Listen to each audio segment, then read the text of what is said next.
whispers in my ear that I can't hear my voice. Tell me, will it end the situation that I'm in? Or am I bound to sit alone, drowning in my sin? Get right or get left, what will it be? And welcome everybody to another episode of the Loop Bros. I'm your gaming gal, Kalai. Now, tonight, somebody, got a little kissy, got a little kissy in the wrong parts, so they can't make it tonight. You can surmise who those two people are. But joining us tonight is Joe. What's up, Joe? Hey, what's up, Kalai? How's everybody doing? What's up, Matt? Good. And we're also joined by Matt. Thanks for coming on, Matt. What's up, evening gents? Yeah.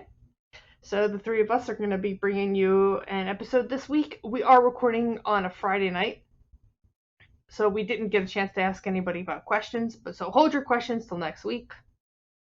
We got a full cast, but we're going to try to bring you a good show tonight. Let's start off with some toast. We have to obviously toast our Patreon producer. My name is effing Mayo.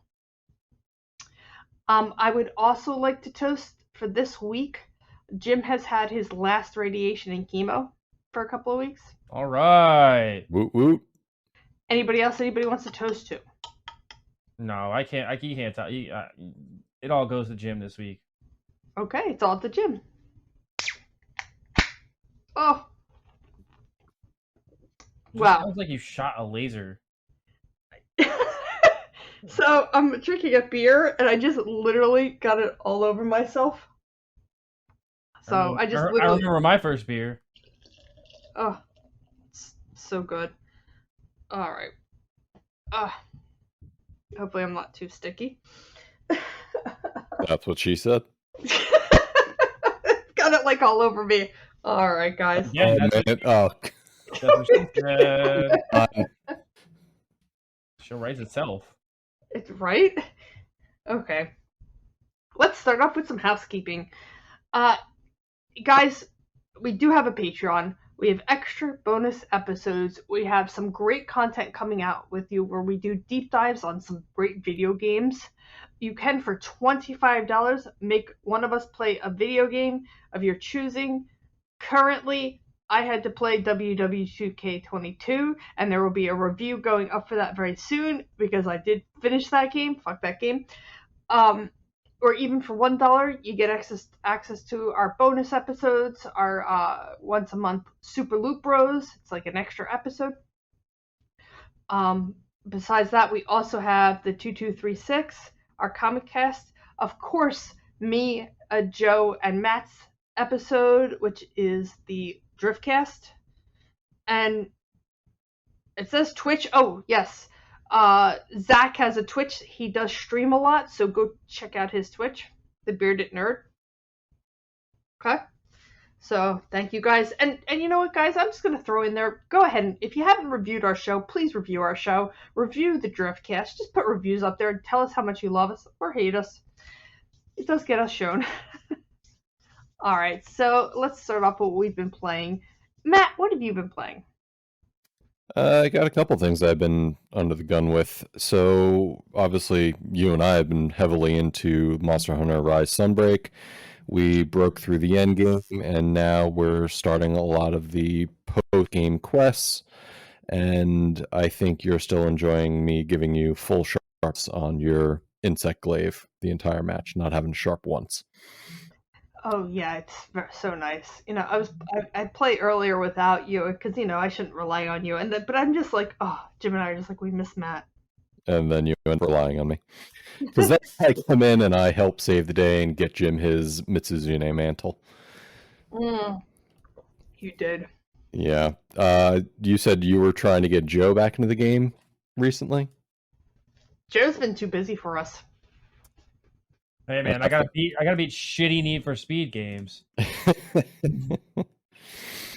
Then I also was playing a little bit more of Vampire Survivors, that reverse bullet hell, which is still a lot of fun playing on the Steam Deck. And what else did I play this week? Oh, did a little heisting in Grand Theft Auto 5 with my buddies. Steve and Nick helped get me through a mission that netted me like $800,000 in a grand total of 15 minutes, so that was definitely helpful.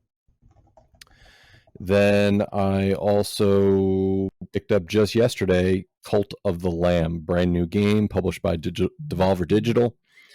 It is basically a Animal Crossing, if Animal Crossing was you recruiting people into a cult and sacrificing them to your Dark Lord.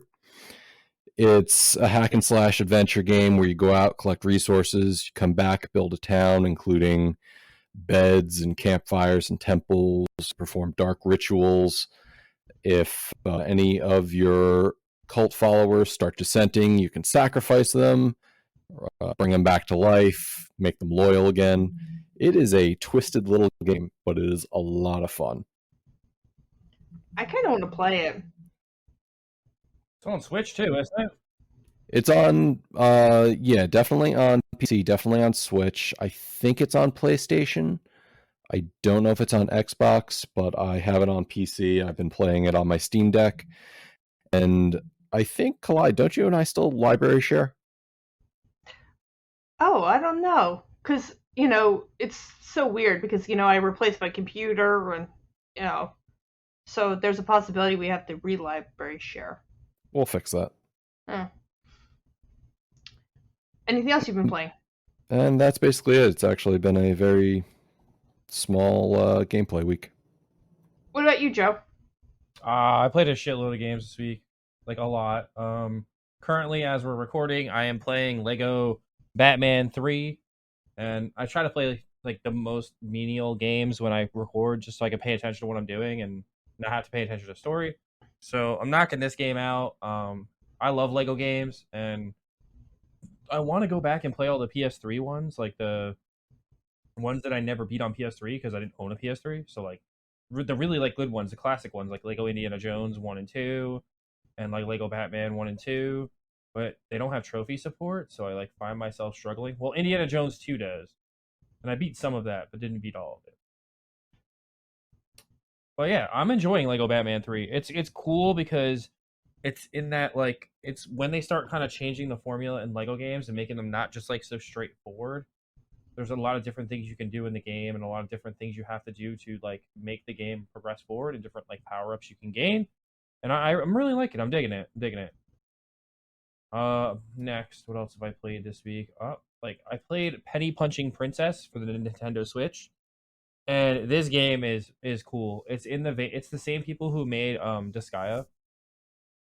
And it's a really friggin' cool game. So it's a Nippon Ichi game, Kalai, and you play as a princess who basically you fight demons and stuff for money. So you punch them and then they drop loot, and then you take that loot and you can bribe other enemies to join your cause for like attack moves, or you can buy them and then you can create like shrines out of them, and that's how you like level up your character. Oh, that's cool. It's really cool. You should look out for it. It's on Switch, I think it's on PS4. I'm not sure if it's on PS4. I know it's on Nintendo Switch because that's where I'm playing it. And it was like $3.99 when I got it. So Is it on PC? It might be. I don't know. A lot of Nippon Ichi games go to PC, but I'm not sure if this one did. But it's definitely a blast. It's definitely one of those like Switch games you can like pick up and put down because it's like like the levels are super quick and you want to get like the highest rank you can, so you get more shrines, and like these cat shrines are hidden through the levels, and when you get them, that's how you level up your character. You have to collect shrines. Like it's not like punching just gets you money, but it doesn't get you level ups. And like they can be like the level like the upgrades for your character can be pretty expensive. So I'm loving it though. I'm still in the first chapter and about like 2.5 hours into the game, but I'm just like grinding for like shrines because it gives you like recipes to make different ones. So like if you basically what it is like you hit like the left bumper and it brings up a calculator, or it's the right bumper, I don't remember. It's one of the bumpers or one of the triggers, or ZL or whatever the fuck they're called in the Switch. We hit one of the buttons, right? And it brings up a calculator, and with the calculator you can literally pay to bribe enemies to bring them to your side, and you can use them for like one-off attacks, and they do like devastating damage to the enemies, so it's kind of like worth it. So it's a really cool mechanic, but you have to have money to bribe people. So like, and you could open like special pathways to get more like cat statues, and you can open healing portals, Cly. So like, if you need to heal yourself, you have to open a portal to do that. Like you don't pick up like healing items, so you have to like find a portal and pay to open it. That's weird. It's a really fucking cool game. Like I wanted this game when it came out, and it was like a $40 game when it came out, and I was like, it'll go cheaper, it'll go cheaper, and then I was like, oh, I'll pay $20 for it, and I was like, it'll go cheaper, it'll get cheaper, and then it was like $3, and I was like, you ever buy like a game and you get like coins for it from the Switch? Yeah. I had so many coins in my bank because I haven't been spending them. Like when I buy another game, that I was like, oh, I'll get that for free. I'll get this for free. I was like, sweet.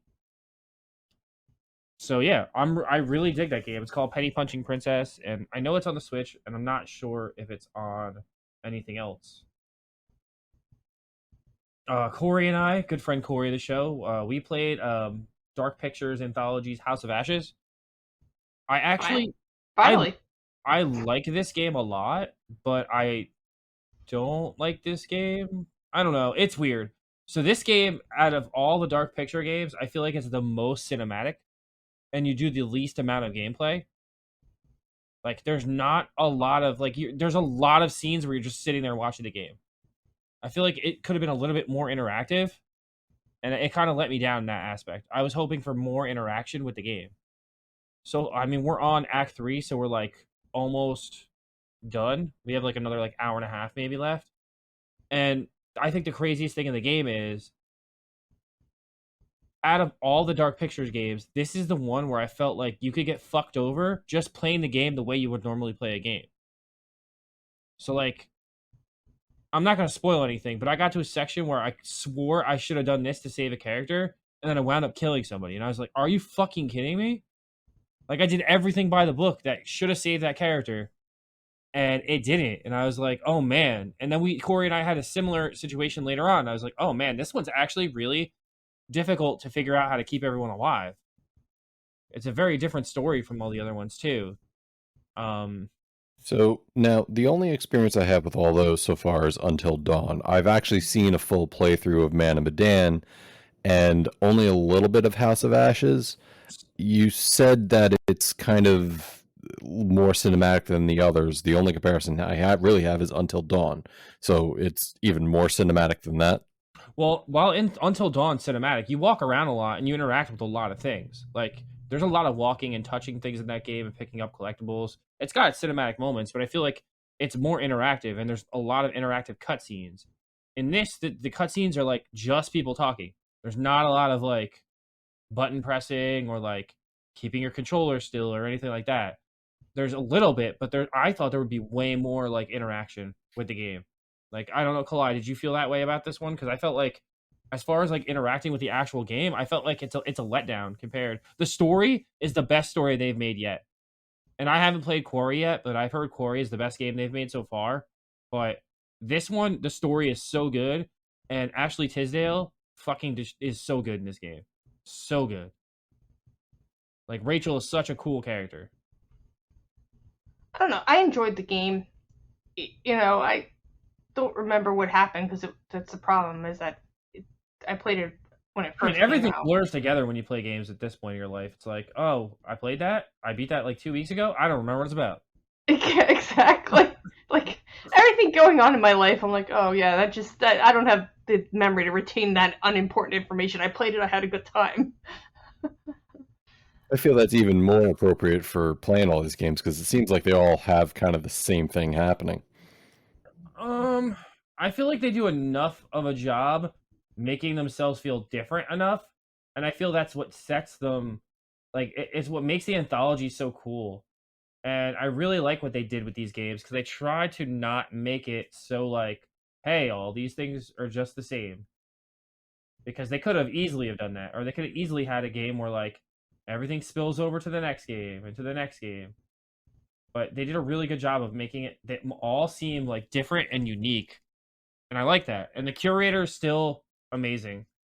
Like, he pisses me off so much when he's like, oh, you should have done this, and I'm like, you fucker. Or he's like, hey, you want to pay for a tip so your people don't, so you know what's gonna happen? And I'm like, no, I'm good, because I don't want to spoil it the first time through. But I'm digging the game, Clyde, but I don't know. I'm just wishing it was a little bit more interactive. That's it. I'm not saying it's a bad game. I'm just saying I expect a lot from these games, maybe too much. Maybe too much. Moving on.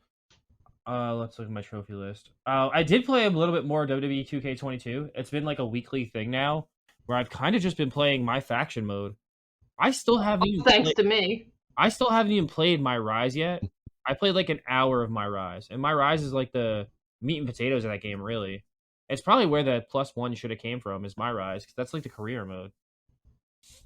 But we all decided that it came from Showcase, so I think next year it should come from my Rise, because my Rise is like the meat and potatoes of the game. You take your own guy, you go through developmental, through NXT, and then you go to the main roster. So it makes the most sense as like a complete game. But yeah, I'm really digging my faction. There's really a lot of stuff to do in my faction. It's like a glorified like my Madden kind of mode, and people get pissed because like they lock like costumes, like alternative costumes behind the mode, which I think is kind of dick too, because they're only available for a limited time. So if you don't play the game enough to unlock them or pay for them, you don't get them.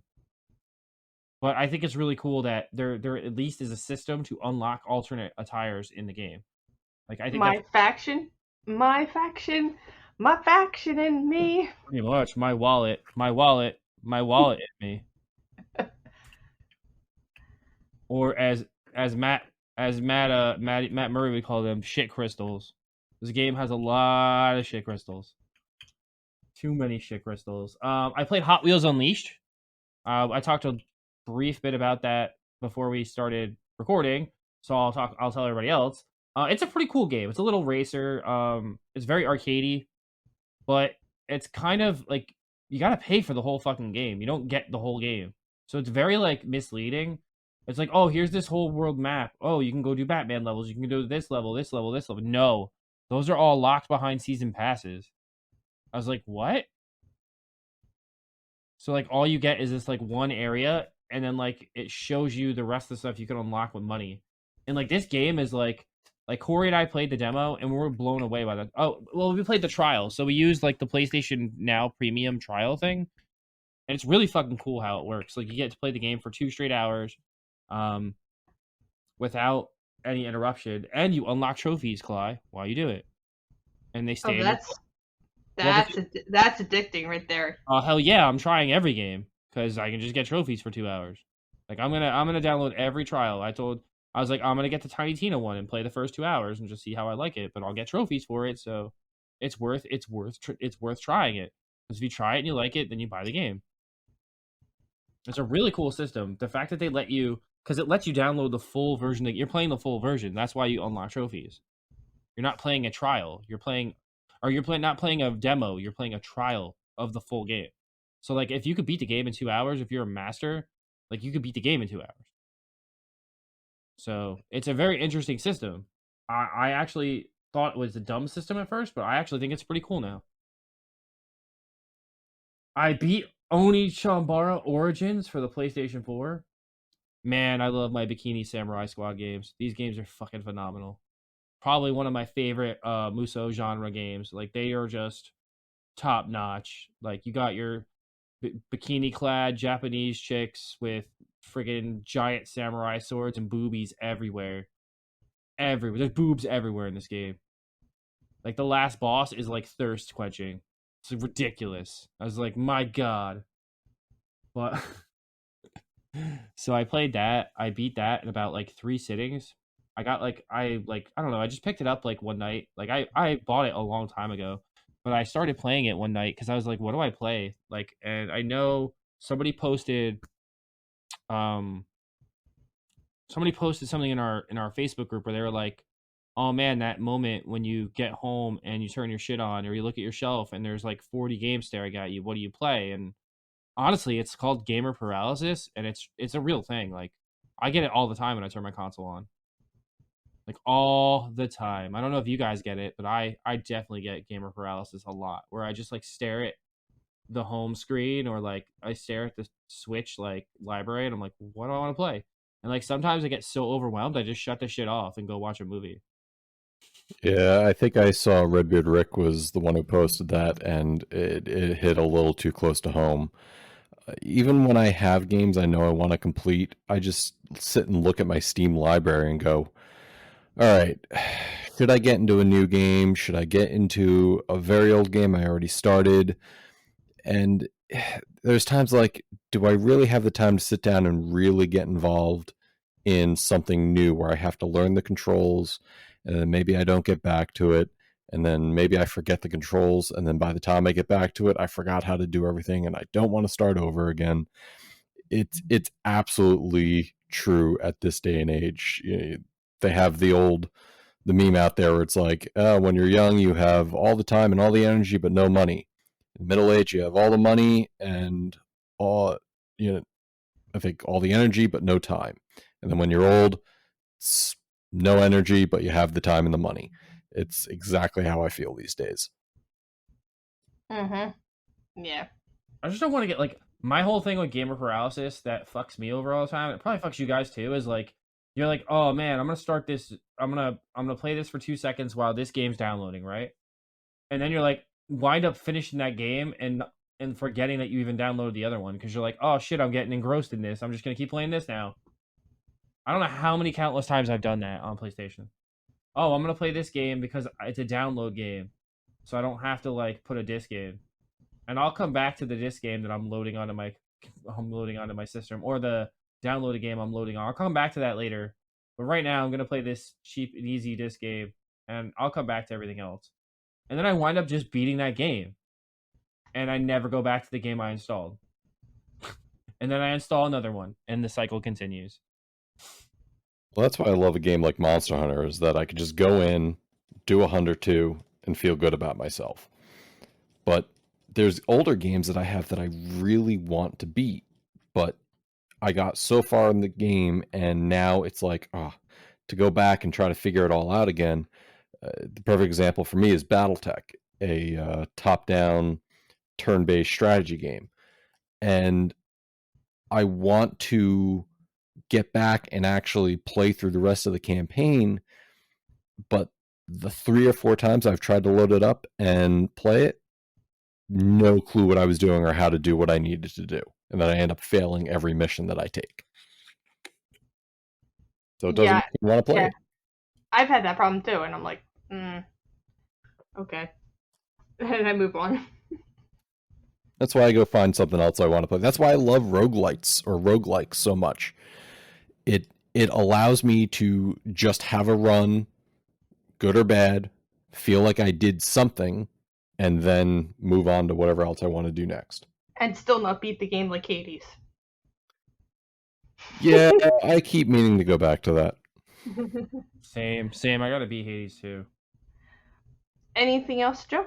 Oh yeah, tons. Hold on. Go back to the good old trophy list. I beat Stray. How was that? It was fun. I know you're a cat person, so you should definitely play it. I'm waiting for it to come on a service. I think it will. Like I think it'll definitely move over to everything else. I don't think it's gonna get stuck. What do you mean come on a service, Kalai?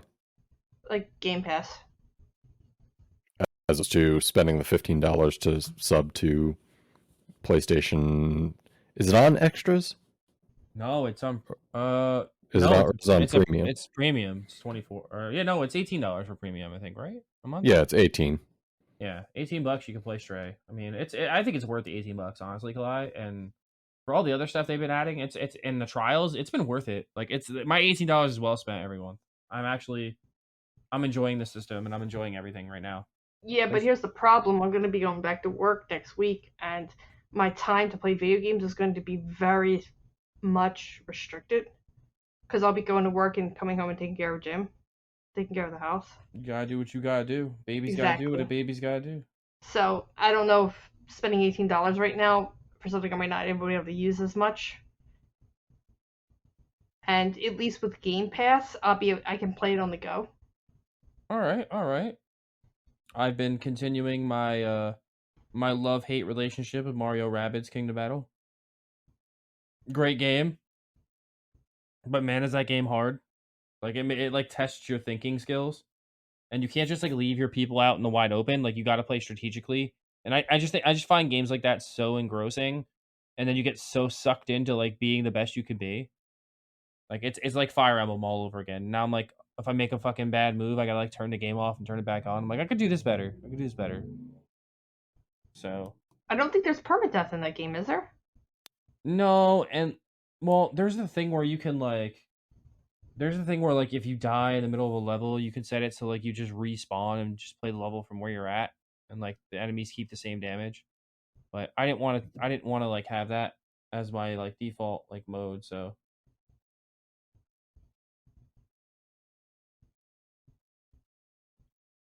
Anything else? no, that's about it this week, which is enough stuff anyway. Yeah, that's a lot. So I played and finished Dead Space for the first time ever. If Corey listens to this, I'm sure he'll be proud of me. So when you said you tried that before and you just didn't get through it. Yeah, it didn't click with me. What do you think went right this time? So a couple of things. First of all, sometimes I just need to replay a game from the beginning because there are things that I just don't get for some reason. Like, especially with a game like Dead Space. Dead Space, I kind of want to just run in and shoot everything.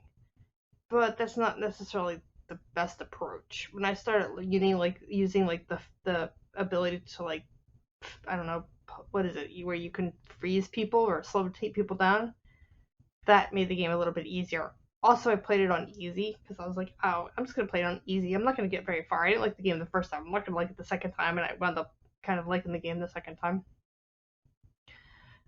So the fact that I also played it on easy probably helped. Plus, I've played now Resident Evil, and, when I started the original the first time, I wasn't that, I hated horror.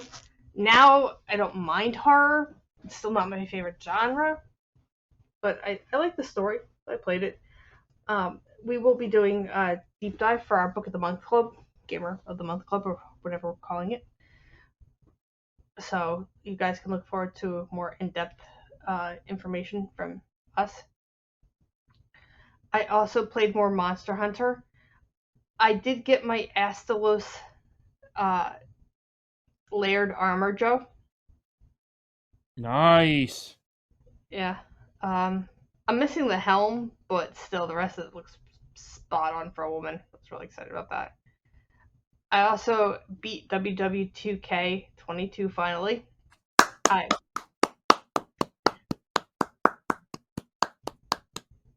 I will be doing a deep dive for our Patreon producer who did force me to play it. It has an average length to beat of 3 hours. It only took me 17 hours. With me crying on the phone and Joe helping me. It's all good. But I made it. I did it. I mean, for a non-wrestling fan, just give me your simple impression. What did you think?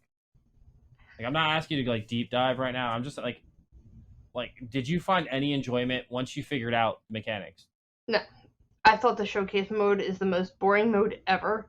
I think that 2K did an injustice by putting that into it because people like me, or even kids who are watching wrestling or want to get into it, it's very hard to get into it and play the game because it was very frustrating. So interesting. Yeah. And I'm thinking, I understand me not as a wrestling fan, but you get a kid who starts watching wrestling and is like, let me go pick up this game. And then tries to do the showcase mode. And, I had trouble with some of the matches because I didn't know who the people were. Interesting. Yeah. So, look out for that on our Patreon. Besides that, that's all I've pretty much been playing. I started Xenoblade Chronicles 3. I'm not very far into the game because I've been trying to do all of these other required games. What's your first impressions? Beautiful. Gorgeous. Where does it rank as far as the other two games? They all have their uniqueness, so I can't really rank them. What do you feel about the dark aesthetic in this one compared to how bright and cheery the last two games were? I really can't comment on that because I'm not that far. Like, apparently in this game, like, to do the tutorial, they tutorial you through every type of class. So you know how, like, in the original game, you played, like, one character? Mm-hmm. Then in the second game, you played one character, but you could really switch. But, like, who really switched? You always wanted to play the main character. I mean, This he was dope. this game, I started off as the main character. I'm like, oh yeah, sword, this is awesome. And then they made me play the story from a different character's point of view, the healer. And I was like, oh shit, I don't want to heal. So I had to play her part. Then they switched me over to a different character, and they taught me about tanking. I'm like, oh. So I'm currently in the tanking storyline. Interesting. Interesting indeed. I that's interesting that they make you go through like different perspectives and learn different play styles, because I guess they just don't want people to play it one way, or they're basically saying that these are necessary things when the battle system kind of like amps up. I heard that's like one of the most complicated battle systems in any game. Like they just keep throwing shit at you. Like the tutorial's like a million hours long. Well, that's weird because I've read an article that said that this was actually a good compromise compared to battle systems from past Xenoblades. I mean, I can explain past battle systems from Xenoblade. You ever play Final Fantasy 12? There you go. That's the battle system. It's basically it's like a gambit system. You basically tell your unit what to do, and then it does it. Like, and you basically like line up. You can change what it does, but basically it automates everything for you. Like it'll keep attacking the same way unless you tell it to change. That's basically what this system is. It's almost the same. I haven't seen how it's different. It starts with auto battling, and then you have the arts, and then if you time the arts correctly and chain break them, which I haven't quite understood how to do. Chain breaking was in the last one, wasn't it? I believe it was. Yeah, I think so too. So right now I haven't seen anything different. I mean, the first games were a lot simpler, I feel like, because it was like you just had to do you did your attacks, and then you did topple, and once you toppled them, you just beat the fuck out of them, and that was it. That's like all the mechanics you need to know for the first game. And, right. And X. Like, that's it. You beat them up enough, they get toppled. Once they get toppled, you fuck them up. Right, and with the new one, it's the second one, it's the same thing, except that you could change out which sword you used. That's where it got complicated. Yeah. Because there's like your character has 3 different swords, and you would change through those swords to change up the different attacks. Yeah. So when I bought, or when it 3 dropped, right? I literally like started like jonesing to play it, but you reminded me that I didn't beat the last one, so I was like, you know what? I'm just gonna go back and beat it. So I downloaded it, and then I was like, Joe, come on, like let's beat the RPGs like we're already into. And I was like, wait, I'm into this already. Why don't I just beat this? So I'm actually sitting down and I'm going through that now. So I'll report back when I make a little bit more progress. But yeah, I'm glad you're digging it so far, though. But every time I start playing it, I then have to come to a part where I have to save, because then I have to switch back over to Monster Hunter because Jim wants to play Monster Hunter with me. So. I mean, therein lies the rub, man. Mm-hmm. It's called gaming with a spouse. You should be lucky you have it, man. Oh, I know I am. I am not as lucky as you. I wish I was. And you know what? I almost convinced her that I tried to buy like Mario Party and like Mario Kart, because I'm one of like the 7 people on planet Earth that doesn't own Mario Kart. Mm-hmm. So I'm pretty sure the install base for that's like 80% of people that own a Switch own Mario Kart, which is friggin' insane to think about. Like that's an insane install rate. But anyway, I tried to convince her like, hey, I'll buy these like multiplayer games that you, me, and Elliot can play downstairs, and I'll put the other dock downstairs, and you can play them on the other Switch, or I can bring my Switch downstairs. Just because I want to start like having her kind of enjoy some gaming with me. I hope that works out for you. I hope it does too.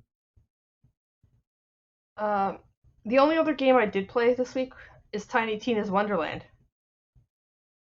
I want to get that so bad, but again, it's like I just have too much to play, and if I'm getting any game, like to be real, like Turtles is like literally 2 weeks away. and I took off work to play it all day. Yep. Ain't nothing wrong with that. Nope. I'm a grown ass man. I'm using my vacation time. Yeah, so I'm excited. I'm glad that you got to game for a while. I really am. I know with your stuff with your setback that kind of put you on the shelf for a while. You had an injury, kind of sat out the season. Watched us all play a whole bunch of really good games for a while, and then we all got jealous because you got to sit home and play a fuck ton of games. And I'm not jealous from your situation because nobody wants to have to go through the situation you just went through, but I'm jealous of all the game time you got. Like, completely jealous. Yeah, I'm really, really lucky. And I'm lucky in the fact that my husband sat next to me and worked while I played games. I got up, I did the dishes, I made him lunch, I cooked lunch for us, I cooked dinner for us, and I ran him to appointments. But when I didn't have anything to do, that man did not care that I sat right next to him and played games on my and you've been in my game room. He sits right in my game room. Awesome. He he was in a meeting, I think, with a client today, and I'm sitting here playing WW2K22. I'm having an Instacart order being delivered today, and the person's shopping, and they couldn't find the turkey burger as I wanted. So I'm like talking to them, and I'm waiting for them to respond. So I'm playing, and like she responds, which is fine. I didn't get to it right away. I was pausing my game. He stopped his meeting to tap me on the shoulder to say, "You got to deal with Instacart," because I was playing a game. He wasn't upset. He was like, "You got to deal with this." I'm like, "Oh, okay, I'm dealing with it." But yeah, he's like, his people are like, they're talking, they're having meetings, and here I am. Hey, click, click, click, click, click. Oh, get up, you stupid wrestler. Hey man, at least you knocked that one off your list. Oh, I know, and I just gotta finish Just Dance 2022, which I'm halfway through. It's taking me some time, but I'm getting there.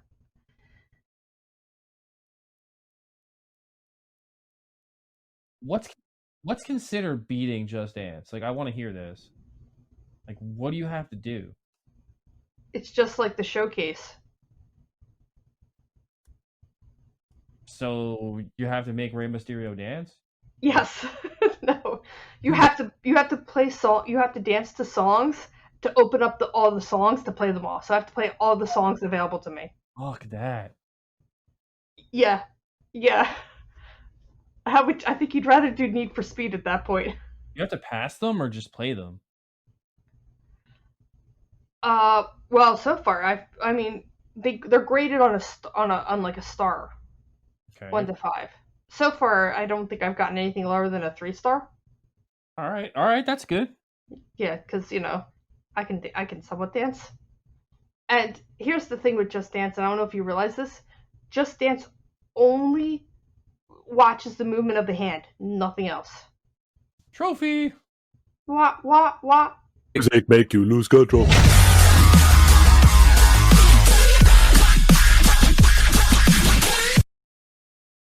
So you could stand there, and as long as you're moving your hand, it will register as perfect good. Okay. So which is really, really good. It's not like I'm cheating the system, but it's really good for people like me who have arthritis in their knee. And some of the moves that these dancers do is they get down, and I'm like, well, I can't do that because I have a knee problem, but it will read my hand going down, which I find useful. Which, hey, Joe, maybe you want to get Just Dance 2022. Maybe I fucking don't. Well, it might be fun to play with your daughter and your wife. It might be a door into her gaming with you. I guess. Because it's kind of exercisey. You know? 'Cause you know what? I don't know. And you could play up to, and here's the interesting part, you could play up to like 4 or 5 people, I think. I don't remember. Definitely at least 2. And you each only hold a remote. That's all you do is you strap a remote to your hand and hold it in your hand. And if you don't have enough controllers, you can use your phone. Interesting. But it might be fun to play with your daughter, or your wife and daughter to play. And it might like get her dancing. Yeah. Oh, just I don't mean to interrupt anybody, but for everyone that has the Best Buy in their area, they're doing their $10 anniversary weekly thing where it's like 10 days, 10 games for $10. And the first 2 days, which we missed already, and you'll miss a bunch by the time you hear this, but the first day was Call of Duty Vanguard for $10, not bad. Second day was Neo 2, that's always $10. And then today's game is Back 4 Blood. So I don't know if any of you guys need Back 4 Blood for Xbox or for PlayStation, but it's $10 today. So from Best Buy. It's actually not a bad price for that game. That's a really good price for that game. $10 is cheap as fuck. Actually, I think it might only be for Xbox Series X, but that's still a really good price. All right, we're ready to go to our Loot Bro leaderboards. Yeah, let's do it. So this is very interesting on the trophy side here. I'm looking at this. So in first place, would you like to guess who's in first place? Nope. Okay. Damn. It usually doesn't end well for me. Well, this is actually a surprise. First place is a Miss Lightsight Miss Lightsight was number 1 last week too. for 65. Who is she? Do we know? I don't know. Reveal yourself. No. Yeah, no, maybe another gaming girl with me. Hey, shout out to Miss Lightsight. Oh, Then we have Redbeard Rake. And Mrs. Lightsight, her last trophy was Disc Swap in Ash's Playroom. Nice. Redbeard Rick is at 52 with Concordance Officer in Dead Space. Because Nice. I think he actually 100% platinum that game. That he did, and that was hell of a run seeing him do it, because he was posting updates as he was making his way through the game, and it was impressive to see. I mean, that guy is a friggin' maniac. He's a good gamer. Like he's solid at gaming. So shout out to him. I hope he comes on the show when you guys talk about that.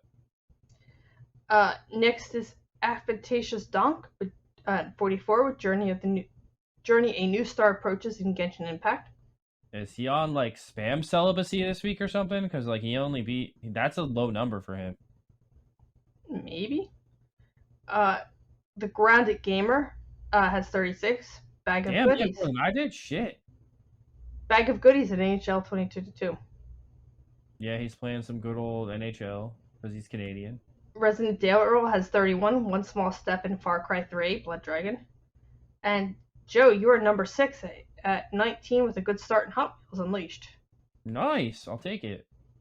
Let's see. Now let's go over to True Achievements. Number 1 is I'm Styling on You Bro with 2,550 points. His latest achievement is Surgical Champion in Surgeon Simulator 2. Next is Sony Pony Tube with 1,340 with level 14 in Lab Crisis. Number 3 is Sadik at 1,275 with Viking and Blast Brawl 2. Number 4 is Dump Liquor with Trailblazer and Roblox. Okay. Wait, who's Dump Liquor? Isn't that... I don't know who Dump Liquor is. Do we know who it is? He licks dumps, that's all I know. Okay. Number 5 is GDI Master Ace with 300. Red makes it shoot faster in Alien Fireteam Elite. Nice. I heard that's a really good game. I'm number 6 with 250 in Surgeon in Dead Space. Look, we're both number 6. And the Bearded Nerd is number 7 with 25 points in Face, Me, and Spite. The bearded turd. Oh, there's JT, the Alpha Seagal. There's a new Sharp in town with 20 points. I want to get like a seagull sound every time we mention his name on the show. Like a sound effect. Just like Billy. And I would like to note that since I'm running the show this week, we're going to go over to the Loot Sys leaderboards, as in PC side. The Alpha Seagal with 172 points. His latest achievement is Potion Pioneer in Final Fantasy 13. Number 2 is the Grounded Gamer. I Made Fire in Green Hell. His latest trophy. Number 3 is 42 at 74 with the Bright Hoof Calls for Aid in Tiny Tina's Wonderland. I'm not even on the boards. Oh well. But hey. You're a leaderboard and you're not even on it. No, but hey. I figured I'd call it out this time. No, I appreciate it. I think it's good I get that PC brethren in there, PC games exist too. All right, are we ready to talk about the backlog beatdown? Sure. I'm Styling on You Bro is number 1 at 118. CJ Anderson is at 88. Diago is at 79. Daryl's at 76. Redbeard Rick is at 73. Garrett Davis and Joseph Priestley are at 55. Nice job, Joe. Thank JT's you. at 48. I Yield to No One is at 30.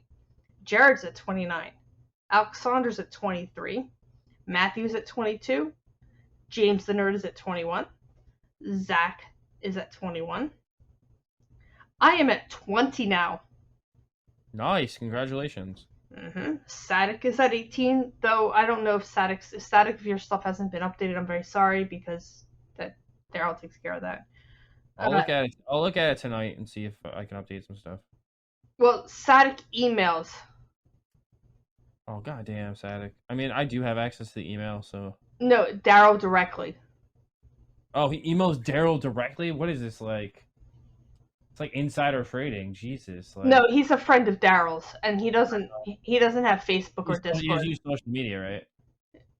What's that? He doesn't use social media. Yeah, exactly. Good for you, man. Congratulations. Noah the Builder was at 17, which I just saw Noah the Builder beat Monster Hunter Worlds, which is more than you did, Joe. Tricky's at 15. Nice, first of all. I've got time to play multiplayer games. Gotta play my single player games. Weren't you just playing with Corey? He stopped playing because he gets distracted, just like I do. So Does he not love you anymore? No, he loves me. He can't quit me. All right. So, let's head over to our topic of the show. This week, we're going to talk about our most expensive games that we've ever bought in our collection. And we're also going to discuss buying the same game for multiple systems, which happens for all of us. So, Joey, do you want to start off, or Matt, maybe? Do you want to start off with our most expensive game, or how do you want to do this? Good, Joe. Most expensive game in my collection, or most expensive game I ever bought? You ever bought? Well, I guess it'd be one and the same, Joe. Fucking A. I own a copy. Well, I own multiple copies, but we don't need to go in that because that's just sad. I own 2 copies of Fire Emblem Path of Radiance and 1 copy of Radiant Dawn. And currently, they both sit at over a couple $100. Yeah, but how much did you spend on it? I paid $98 for each of them, and I have never paid more than $98 for a game ever in my life. Okay. Unless you count like collector's editions, but I don't really count that because you're paying for a fucking statue. You're not paying for a game. Oh, I'm counting collector's editions because that's where I spent all my money on. Okay, well, if I'm going that way, I think the most expensive one I ever bought was Final Fantasy. I think it was like the 13 bundle that came with the friggin' strategy guide. Like those hardcover strategy guides. Those are fucking expensive. I think the strategy guide was $60 or $58, and then the game was like $60. So it was an expensive night. And I did that 3 fucking times. I actually still own those hardcover books, which are worth a lot of money. Actually, I looked it up the other day. They're very hard to find. What about you, Matt? So, the second the question was asked, I immediately thought way back to 2009. And at the time, I would have considered this expensive, but I paid over $80 for the PlayStation 1 Final Fantasy VII. It was all the discs. I bought it from a collectible store, and it was something I never had in my collection, and I wanted to get it. And, go figure, about 2 weeks later is when they released the digital version on the PS Plus, or the PS3 that you could buy for like, I don't know, what was it, $20? Something like that, yeah. But that started my collection of all the Final Fantasy games, because now I have Final Fantasy 7, 8, 9, 10, 12, 13, and 15 all on disc hard copy, which makes me happy. But I remember specifically buying that game going, all right, well, that's $80. Glad I got this. Oh, they released it digitally a week later. Great. I still have my Final Fantasy 12 Steelbook, and I'm really happy I own that because it's a really nice Steelbook. The most expensive game I probably bought is a collector's edition. Big into collector's editions because I like displaying things. And I bought the Borderlands 3, or was it Borderlands 2 that did the, it was Treasure chest one? The treasure chest one, yeah. Was that the Handsome Jack collection or whatever? Not the Handsome Jack. No, I think it was the third one. It was the third one. Because I got it on Xbox and then we bought it on PlayStation. We bought it on PC, which I'll go into. And it was about $400. Oh yeah, that was definitely 3 because 2 was back in 2012, 2011, one of those. And I tried to get the collector's edition, but they were more reasonable back then. I think like just a little over 100, but I couldn't because by the time I got to a GameStop, it was no longer on. There were no more available. So if you spent 400 or more, that definitely was the Borderlands 3. Yeah, but it came with an actual loot box that you would see in the game. It's kind of cool. Yeah, that's what number 2 had back in the day. Yeah, that's right. Yeah. I have the... Yeah. So, that's probably why. But that also brings us into the next part of the topic, which is I bought it multiple times. So, I bought it on Xbox. When I bought this game, I wanted to buy it on PC. So, I was playing this game with Jim. I was like, Jim, I want to buy this on PC. It would be great. Jim's like, no, I'm not playing it on PC because I don't have a PC. And, we have to play this game together. So I said, fine. I'll get it on Xbox, but I'm going to get the collector's edition. So I bought the collector's edition. We started the game. Halfway through the game, Jim builds a PC and listens to me, and now he wants to play it on PC. I was like, oh no, we have to play it on Xbox, because you made me play it on Xbox. Then we rebought it for PC, and played it again on PC. Actually, I 100% that game on PC. So, let's talk about this. Why do you guys like to buy games for multiple systems? Do you feel like you have to justify yourself buying these games, or do you say just screw it, I'm buying it? I mean, do you want us to say what we bought the most multiple times first, or do you want us to go into the topic at hand first? Because mine's fucking crazy. So if you want me to, I can explain. Yeah, I mean that's up to you. Do you feel you need to explain yourself? I mean, it's so I'll go through a few.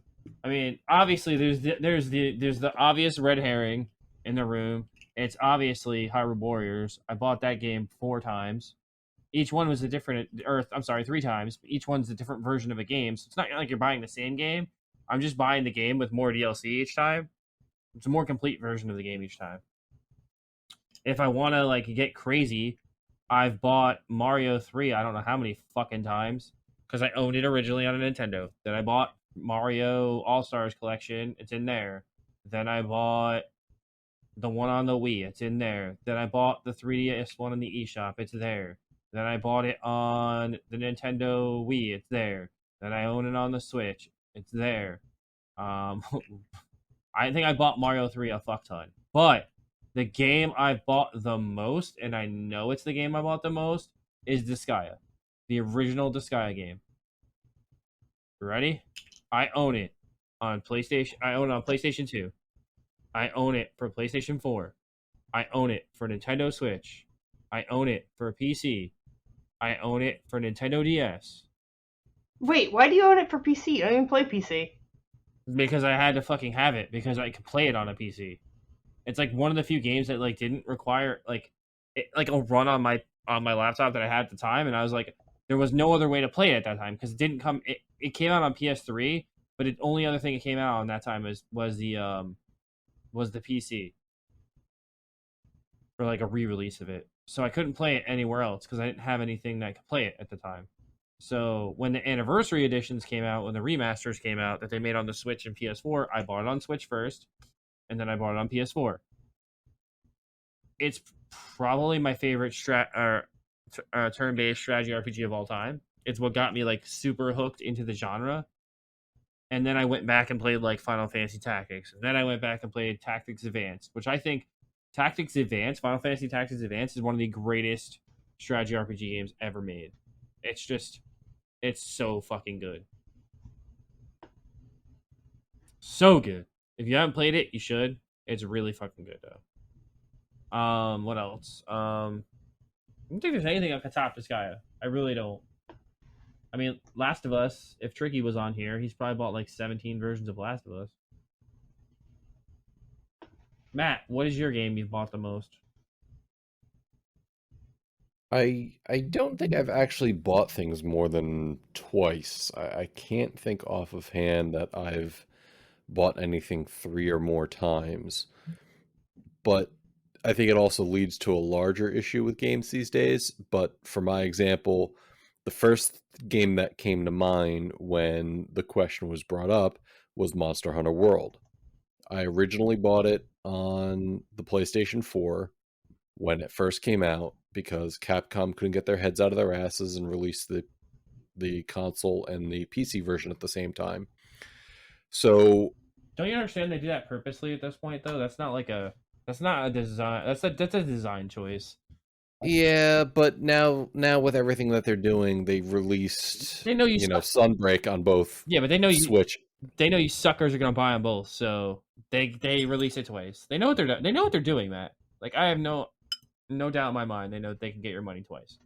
Yeah, I know. The problem is I actually had to hold myself off from the Rise and Sunbreak because we all started with it on Nintendo and they released it about a couple months later. Yeah, no, it was like March and then January. So almost a year. 9 months. Almost a year that they released it on PC, but then they made it so that way you can get both Sunbreak on PC and Nintendo Switch at the same time. So it was very tempting because leading up to Sunbreak, Steam was having all sorts of sales throwing Monster Hunter Rise for 50% off. And had they introduced cross-save or cross-play, it would have been an instant buy for me. They would have had my money and had it twice. But they didn't, so I held off. But back in the day with Monster Hunter World, I bought it for PS4 so I could actually play it. And then in the year and a half later, when they actually released it for PC, all my buddies bought it on PC, so I started over again. And that's why I have probably close to 700-800 hours in Monster Hunter World alone, counting both PC as well as the console. Now, do you feel like you would buy it again just to play it on Steam Deck though? Yeah, I'm fighting every ounce of my self-control to not buy it again so I could play it on Steam Deck. And I want to because I played the demo of Rise on Steam Deck and it played beautifully. Since it was made initially for Nintendo Switch, it isn't as highly detailed as they did with World. Therefore, I can get an easy 60 frames a second out of a playthrough. I love the way the game plays on the Steam Deck, but since none of my friends are playing it on PC, there's really no reason for me to get it on PC and spend that sort of money. Because even at 50% off for the base game, the expansion's still $40, so I'm still looking at like $70 to $80 to spend on a game that I already spent that money on a console. And then you have to start over at the beginning. Yeah, but you know me, that's really not that big of a concern. I'll easily blaze through the Rise base game. It was easy enough when I played it through the first time, and now that I know what I'm doing, it'll be even simpler. But again, it feels kind of empty playing a game like that without playing it with my friends, and that plays a large reason into why I bought Monster Hunter World twice. First, I was playing with you guys on PS4, and then it came out on PC, and all the groups were playing. All the group of our friends were playing on PC. You weren't playing it with us on PS. Well, we weren't playing together. A little bit. I was leagues ahead of you guys on PS4, but by the time you and I all met and we started playing together, by that time it started coming out on PC, and that's where Stebbs and Steve and everybody else that I play with. And then I wound up going over to PC, and like I was like, Jim, I want to buy it again. He's like, you just bought it, you never played it. I'm like, no, it's gonna be different this time because I have friends. It's gonna be different, and boy, was it different. Yeah, and we even got Jim to that point where I remember his trials and tribulations for buying an external graphics card to hook up to his Mac so he could dual boot Windows so he could play games with us. Yeah. And then ended up building his own PC. So, a lot of reasons why I would buy a game multiple times is because it's a multiplayer game and it's a game I can play with my friends. But in today's environment, I think the problem stems more than just buying the same game. It's buying the same game in different versions. You mentioned Tricky earlier and buying Last of Us. Look at all the money we spent buying the Super Mario Legacy Collection on the Nintendo Switch. 3 old-ass games, 64, Sunshine, and Galaxy. And now I argue Galaxy and Sunshine still hold up, but Mario 64 certainly doesn't. Those controls don't hold up at all. Yeah. Those controls. But I also... So I had bought that game in that... I'm sorry, no, Kalai bought me that game. You got me the gift of the trilogy. But I bought that game on the Wii Virtual Shop years ago. So did I. I've bought Legend of Zelda multiple times for multiple systems. I have it on I've bought Wind Waker multiple times on multiple systems because of HD remakes and things like that, which arguably maybe it's a different game, but it makes it worthwhile making the purchase to buy it again. But looking at what the game industry is doing, making it so that way, hey, here's the game you love, we're making it available.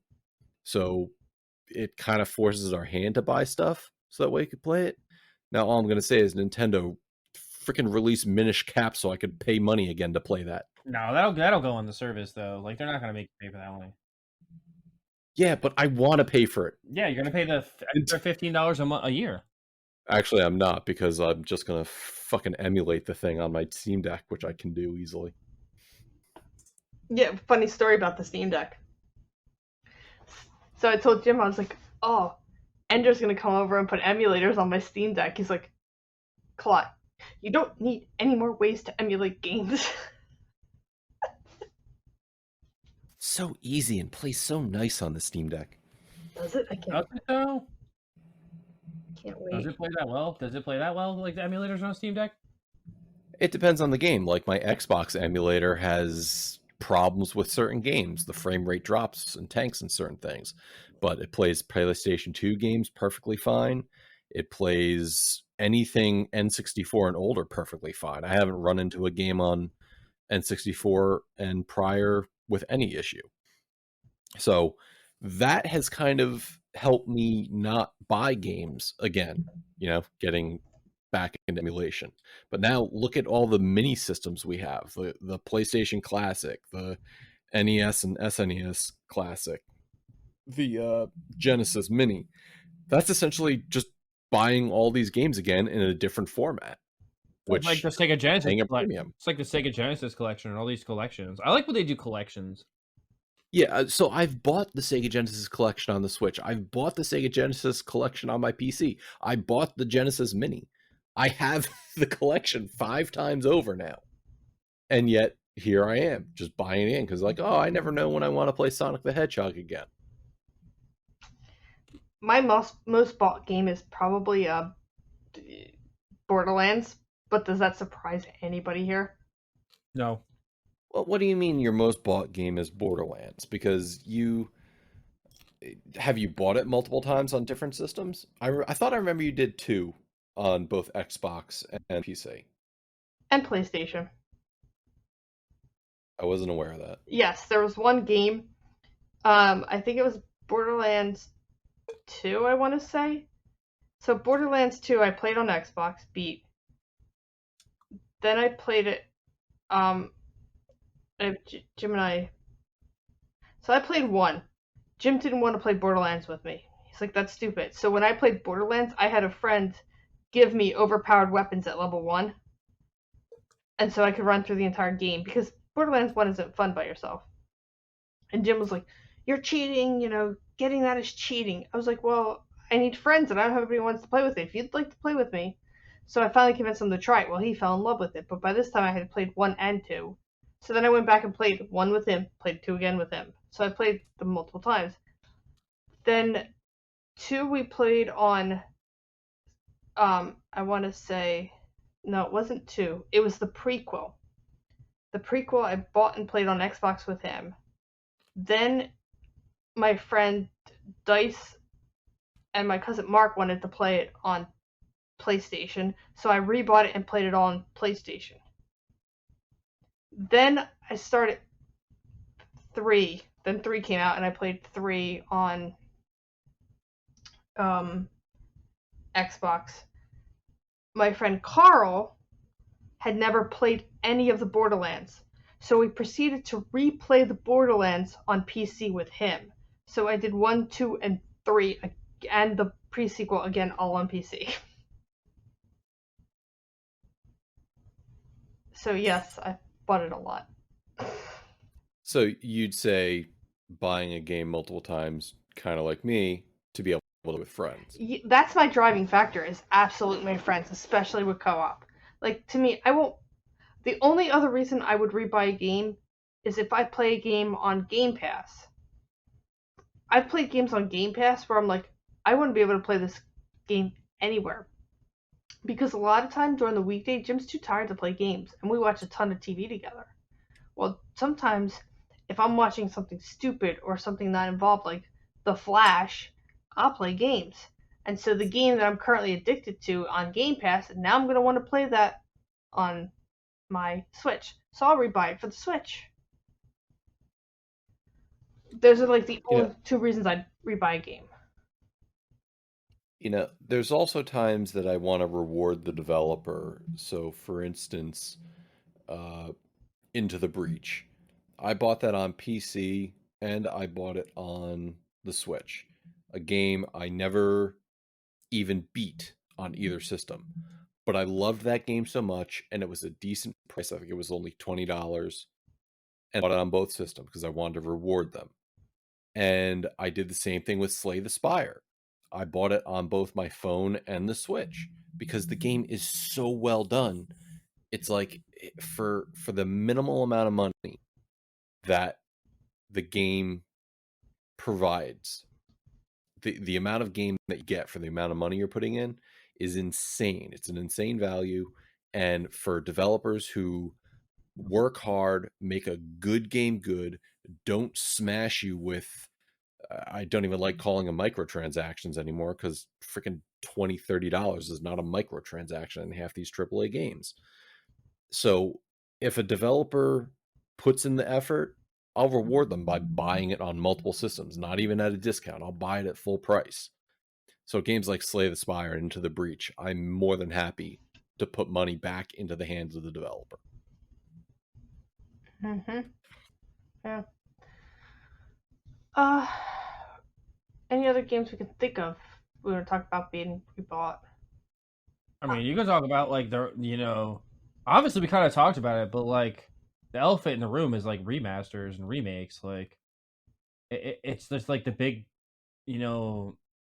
I guess epidemic of like this entire generation of gaming, and the last generation is like there's just way too many remakes and way too many remasters.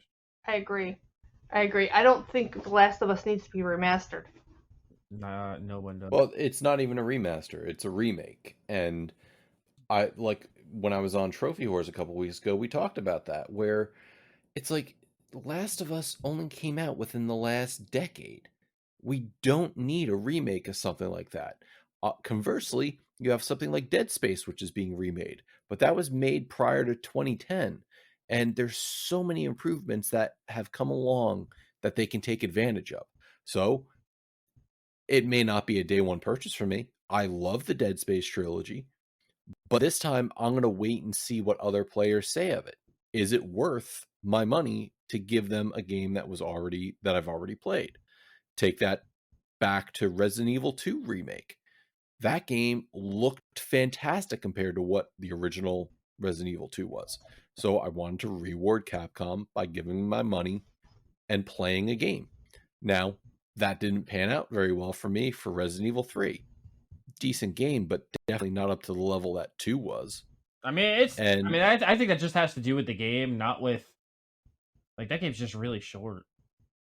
Well, it is short and the gameplay is tight, I'll give it that, but even compared to the original Resident Evil 3, I think I beat Resident Evil 3 remake in like 6 hours, whereas the original took about 8 to 9.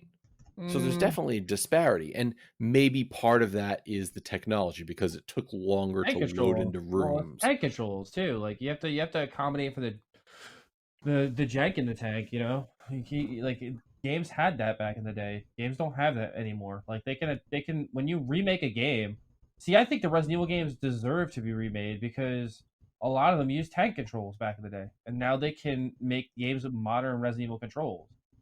And it's like playing the game again, but it's different. It's different enough. Like even like the, I mean, it's funny because a lot of games get remade, but then a lot of games we want to be remade are not remade. Like for instance, like Matt, how much like I know you're a PC player, so you don't really care because you can play it.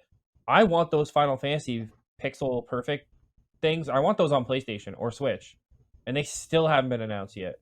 And I'm like, why are these trapped on PC? Like, I'm not understanding. Like, they would make so much money if they put them on consoles. Like, everybody wants to play them. And there's no other way to play them on modern consoles. See, and that's where you're wrong to a degree. I do care because I don't think everything should be locked just to one entire ecosystem. Like, I get it. If you're Sony and you own Insomniac, then okay, you want to have your thing proprietary. But if you're Square Enix, what's your reason for locking it to one system? You're missing out on money completely. Because there's people like you, Joe, who want to pay for these games that want to play them on the system they own. They don't want to have to go out and make something new or try to borrow them from somebody else. So it just baffles my mind when there's a market for certain things and the companies don't want to take advantage of it, because then you got companies like Nintendo putting out soulless re-releases, not even improving the controls or updating controls for the new generation. The Mario remake is just so like fucking like bare bones and like it's disgusting. Like it's absolutely disgusting that they couldn't put Mario Galaxy 2 in there. Like why not? Like you missed the best one out of all of them. Well, I don't know. It's debatable whether one or two is better than the other, but pretty unanimously, all the reviewers say that 2 is superior in every way. See, No, I have a question about 1. Go ahead. Is there a lot of cutscenes in 1? Not really. I didn't think so. JT messaged me after me being on Trophy Wars because I said that the evolution of Square Enix is to do way more cutscenes. I mean, oh, so you're saying because Final Fantasy games have a lot of cutscenes now? Is that what you're saying? Yeah. That's the evolution of storytelling, though, Kalai. Like you think about it, we had to read everything back in the day. Now they don't have to do that anymore, so they're not going to. Like they're gonna tell the story the way they want to tell the stories from the first place. That's why I like all the Square remakes, because they can fully realize their visions now that they had back in the 16-bit era.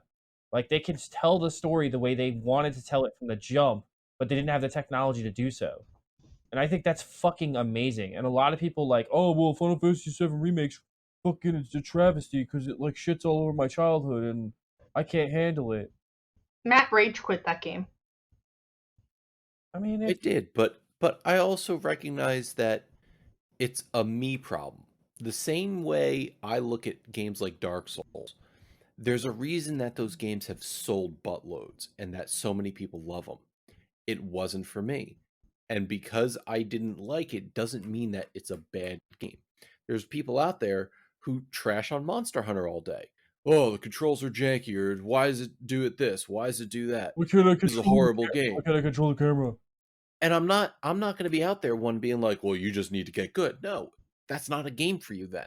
I'm not going to sit here and tell you that your opinion's wrong. I agree, but I feel like there's too much gatekeeping too. Like I feel like not Monster Hunter doesn't do that, but like a lot of other like franchises do that, and it's disgusting. Like the Dark Souls community is very hardcore in the fact that they'll be like, "Oh, just get good, scrub," and I'm like, that's not a way to get people to buy your game or to want to. Yeah, it's hard to get sequels when nobody's buying your game because the community is shit. Yep. Mm-hmm. Yeah. But then there's like, even with the whole like, like, oh, there's too many remakes, but then they don't remake things they should remake. like you and I are probably gonna have the same answer, Matt. And I know that you like this game, you don't hate it, and I love this game, and I think it gets way too much shit. Why the fuck is there not a remaster of Final Fantasy 13 trilogy at this point? Like, I don't get it. It's the only one you cannot play on PS4, PS5, except for the first 6 games. It's the only modern one you can't play. You can play 8 or 7, 8, 9, 10, 10, 2, and 12. But you can't play 13. Are you talking strictly on PlayStation? Yeah. Well, you could play them on Xbox because they were on Game Pass. They were also on PlayStation Now at one point. They're actually one of the big reasons to get PlayStation Now when it first launched. I didn't have a PlayStation 4 when PlayStation Now launched though, so I couldn't get Final Fantasy 13. But it's off the service now, and it's never gone back since that point. And it upsets me that I cannot play the one Final Fantasy game that I actually want to replay. I can't play because it's locked behind a paywall. But is there a financial incentive for Squeenix to do anything with that? Because Final Fantasy 13 wasn't as well received. But I think people will buy it. Like, enough people will rebuy it. Well, it certainly was well received enough that they made freaking 2 sequels to it. Look at that garbage sauce fucking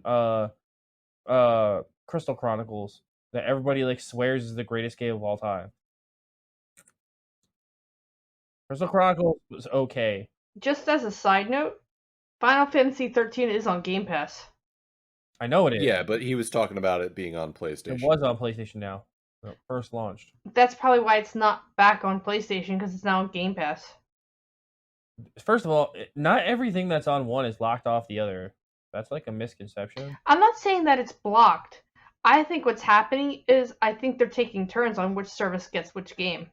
No, it's never gone back, and it's been on Game Pass for a long time. Oh, really? Yeah, JT's beat them a bunch of times. Or he's beat them on like everything, but he'd probably be able to give you a better answer than I can. I'm sure he'll text me. But or tell me I'm wrong. But he's very good at that. He's like a fact checker. He serves his job well, but like I there's just so many games I wish they would just remake, and then there's so much like, why is there no Chrono Trigger remake? Just why? Like, especially with the engine that they have now, like with the engine that they use to create Octopath Traveler. Imagine a Chrono Trigger game that engine, Kalai. Ooh, yeah. Right? Like that 2D HD like engine that they created that they just remade Live Alive with. Like, I want more games in that style. Like, I know they're remaking Dragon Quest 3, I think, right now. That's supposed to come out eventually. I don't know when, but eventually. But there's just so much they can do, and there's so many games they can you know who makes games that remakes games the best? And I don't know if you guys own any of these collections. Konami. Have you seen any of the collections that they put together? I have the Contra collection. And isn't it like beautiful, like with all the backgrounds and all the things that they put in there, and all like the different versions of the games you can play, the Japanese, the American, like they really went all out and gave you like every version of the game, and the controls work well. Some of them have rewind and save features, and then like Some of them have like a vault where you can like look at pictures of stuff or like manuals and stuff like that. It's really well done. But I know the Cowabunga collection because I watched like an IGN video of it. It has like a million things in it. Like they really went all out for this because they were so happy just to get the chance to remake these games. Like I like it when the studios actually want to remake the game because they have a passion for the game, not because they want to make money. Because the problem with this industry, the number one problem with the video game industry is it's lost its way and it's all about money now. It's not about the art form of making a beautiful video game anymore. It's all about money. I disagree to a point. I don't, because major studios don't greenlit games anymore that they don't think are going to sell. It's all about money. So Kalai, what do you disagree about? I yes, it's about money, but I think it's more about they're trying to make it more cinematic. I think a lot of the games are going more cinematic. That's why I kind of like Nintendo at this point, because Nintendo's like, cinematic, we don't need that, we just need gameplay. Yeah, but do you think Nintendo's not cinematic because they don't want to be cinematic, or the Switch can't handle being cinematic? Well, in all the years of all the Nintendo systems, what game has become so cinematic that you have to have on a Nintendo system? No, I kind of agree to your point because I've always made this argument to my friends. Like Nintendo is the last true video game developer. Like they don't make cinematic adventures; they make video games. Yeah. Like they're still the only ones making true video games. Like the whole point of it is to be a video game. First and foremost, it has to be fun and enjoyable. So now to bring back the subject of Dead Space, which again, folks, if you haven't played it yet, I think later this month is when we're going to do our topic on it. So get to playing. Very easy to complete. Dead Space died because 3 was a microtransaction laden hell. People did not appreciate the heavier focus on action and the blatant push towards spending in-game money in a full-priced game for single-player stuff that you could use in your game, which basically became pay to win. So EA will go out there and go, well, the metrics didn't match and maybe it wasn't the right market. No, you fucked it up because you got greedy and put shit in a game that didn't need to be there, and you totally ruined the experience for everybody. Now they're coming out with the remake. The reason why I'm not pre-ordering, despite my love of the series, is because even though I'm reading comments about how EA is kind of hands off with the developer, letting the developer do what they need to do, I'm very hesitant to believe that EA doesn't have some sort of greedy finger in the pot to try to squeeze extra money from folks. So I am waiting to see it released, to see what the reviewers say, to hear what people who are playing it say. And if I get wind that there's any sort of microtransactions in it, I might skip it because I don't want to give the developer my money for a game that I've technically already played that is just trying to get more money out of me to get more money, not because they want to give me a good gaming experience. Like you said, Joe, there's certain developers out there who are making games to wring money out of you, and there's some developers who are making games to make a good fucking game. Take Shredder's Revenge. That is a great fucking game. Yeah. And I think you've already bought it once or twice already? Or is it just once? Just once right now. I'll definitely buy it again though. And that's what I'm saying, is because of what they've done, it's amazing. And even though it's on Game Pass, at some point I'm going to buy it just so that way I could have it on my systems and available to me for as long as the servers are alive. And if it ever goes off of Game Pass. I mean, I definitely think I'm picking up a physical copy of that. Like eventually when I can find one. I think they just released like this week or last week. I'm definitely gonna try and find one because that's a game I want to own in my collection. I want to have that displayed on my wall because I am a huge Ninja Turtle fan and I just want to own that physically. I want to have it in my collection and hold it. And like and then you're giving the developers twice the money because A, it gives you something physical to hold, and B, that game is so good and you love it and that's your jive. So therefore, you want to spend the money on it multiple times. Man, it's like Scott Pilgrim versus the World. I mean, I own it on the Switch. I own it on PlayStation. I own it on Xbox. And I own it physical because I had to be able to put this thing in my hand and be like, now you fuckers can't take it away from me. Like, no matter what you try going forward, this will always be in my house. Whether I have a device to run it, that's one thing, but I still own it. And I think like that's, and not to be like a side tangent or anything, but that's why physical media is so important in video gaming, and not letting that die is it's just so important. Absolutely. Here's a question for you, Joe. How many times have you bought Shovel Knight? Oh shit! I didn't even think of that one, Claude. That's a good one. A lot. I own it on. I bought it on the. I bought it on the Wii when it came, or Wii U when it came out. I own it physically on the Wii U. I own it digitally on the Wii U. I own it digitally on the. Digitally on the 3DS. I own it for physical on the PS4, and I own it on. What else do I fucking own it on? I think that's it. I think that's it. You don't own it for the Switch? Did I say Switch? No. Yeah, I own it for the Switch. I think that's. Yep, and I will give Yacht Club my money every single fucking time, because that game is a true fucking masterpiece. It's just so good. Like, it has no right being as good as it is. Or maybe it does, because it's made by a developer that, you know, really loved what they were doing.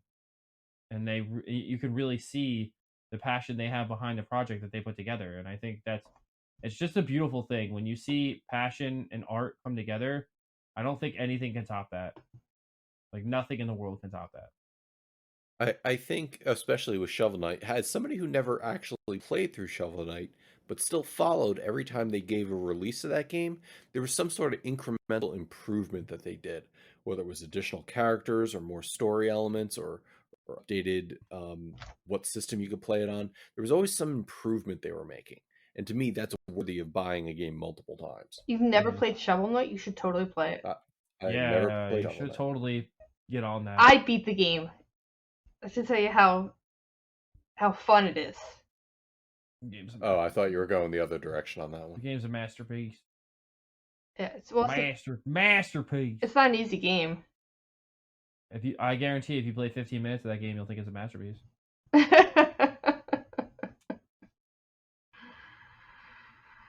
All right, should we land this plane, guys? Yeah. I think just in closing, it's just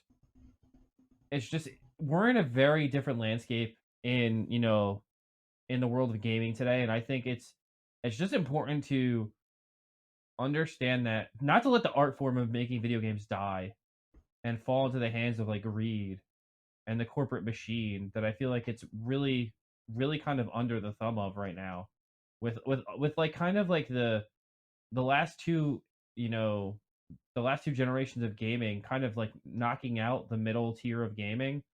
Those like $20 games that you go and buy in the store, or like those, all the games like that were based on like movie license or TV show license. Those are gone now, and I miss those type of games. Those games are fun. They were fun to just sit back and like just vegetate and like enjoy a game based on a property that you loved. And that whole genre is just gone. It's been wiped out. So I just wish we could get some of that back too. And then it is what it is. But I don't know. Well, go ahead, Matt. Well, to end my portion is I may be buying Spider-Man Remaster, the Spider-Man game again, since it's now available on the on Steam. So it's you? Steam Deck verified. Okay. So I've already bought the original. I bought the remastered on PS5. I may buy it again on PC. Did you read that it doesn't run better on a computer than it does on a PS5? No, I was actually looking at Digital Foundry's post now, so I'm looking. Yeah, it says that it's wow. Yep. Somebody just posted in Reddit 100% CPU usage on my 9900K, which is the same processor I have. Yep. Interesting. See, this is why I can play it on my Steam Deck and not about all the excess bullshit I have to. But again, it just goes to show you like certain games are just made to run on certain platforms. Like perfect. Well, I think it's perfect too. Like it's. Well, I wouldn't put that too much on Insomniac, because yeah, they made it to run on a PS4, and Sony finally is getting with the act to say, oh, well, now I can make money on PC too. It happened with God of War. It happened with Horizon Zero Dawn. They all started out shitty. I'm giving it a number of patches to get better. No, and I think it'll get there. I think that's another thing in gaming that's changed immensely from gaming in the past too. Like, you can patch things now. That wasn't something you could do. Like, a Nintendo game was always a Nintendo game. It was always shitty. Nintendo games are still Nintendo games. But you know what I mean? Like, it was always like the original Nintendo game was, that's what it was for the life of the game. It was never gonna get any better than that. So. Anyway, that's all I have to say, Kalai. All right. Thank you, everybody, for listening. Again, check out our other shows, give us reviews, join our Patreon. Thank you for listening, and we'll talk to you on the next episode of Loop Bros. Join the cult. Get right or get left, what will it be?